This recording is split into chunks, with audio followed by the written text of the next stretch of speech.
สงค่าสวัสดีครับ วันนี้ก็เป็นวันเกิดผมครับ อายุก็เข้า31แล้วครับ วันนี้ก็สักเขาก็ไล่31แล้วครับก็ไล่มาให้ตั้งกุศลนะครับเมื่อกี้ก็ไล่สุดกำหนึ่งกกาสายมันหลุดกันนะมันอินเทอร์เน็ตมันตกว่าเนี่ยครับเพราะว่ามันอยู่ในลิงก์ไว้เป็นอุโมงค์ทีนี้ก็มันเน็ตทีนี้ตก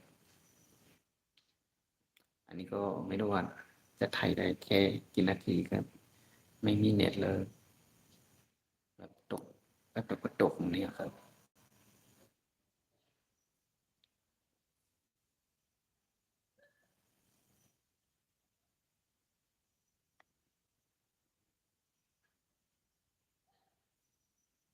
ถ้าเข้าไปลึกๆจะตกครับแต่ถ้าอยู่แถวนอกยังไม่ตก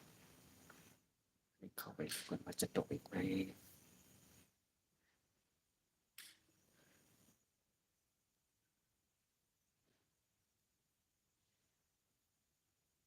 จะไม่ตก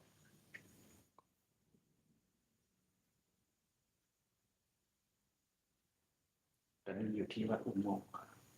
ไม่เรียกว่าอยู่ที่